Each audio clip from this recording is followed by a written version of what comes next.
Getting out of prison might sound like a reason to celebrate. But for many, freedom can be a frightening prospect. So 2 ex-inmates have launched a podcast about it. Busy streets, finding things to talk about, and getting on the housing ladder. Just 3 of the problems ex-offenders face after being released from prison. It's quite emotional. You're happy and excited, but at the same time, you're stressed and worried. Things feel quite intense, says Zach Callell. The 31-year-old was released from prison in 2019. He'd served almost 9 years after being given 3 separate sentences for robbery and drugs offenses. Zach says adapting to life outside was really difficult. Imagine being dropped in the middle of a jungle. It's that same feeling, Zach tells BBC Newsbeat. I couldn't really get involved in conversations, because all I could talk about is prison. How do you show that you're much more than someone who's made a mistake and served time? His CO presenter Jules Rowan can relate. The 26-year-old served 2.5 years for grievous bodily harm, GBH, and describes leaving prison as overwhelming. I really felt like no one could understand me. I was overwhelmed and life suddenly felt so fast, she says. As well as dealing with new surroundings and emotions, Jules explains you have a daunting to-do list which includes finding housing and work opportunities. It's why we started Life After Prison, to provide quick, straightforward answers. The pair have started talking about issues like these on a new podcast with the aim of helping people in a similar position.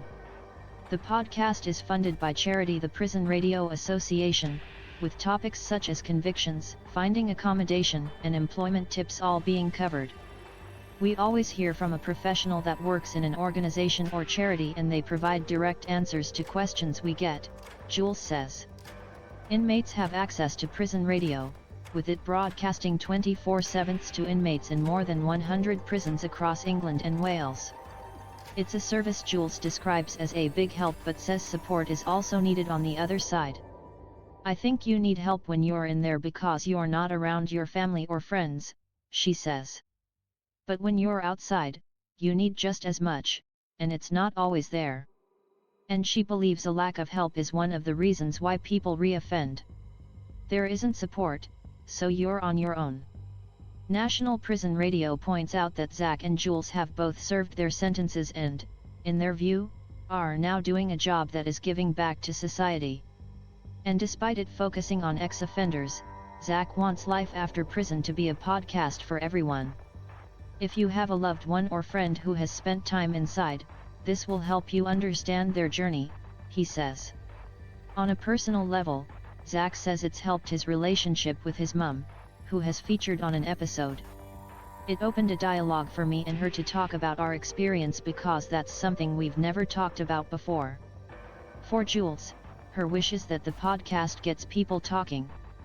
You think no one understands you, so you don't talk about it. But we don't want people to feel that way. Follow Newsbeat on Twitter and YouTube. Listen to Newsbeat live at 12:45 and 17:45 weekdays, or listen back here.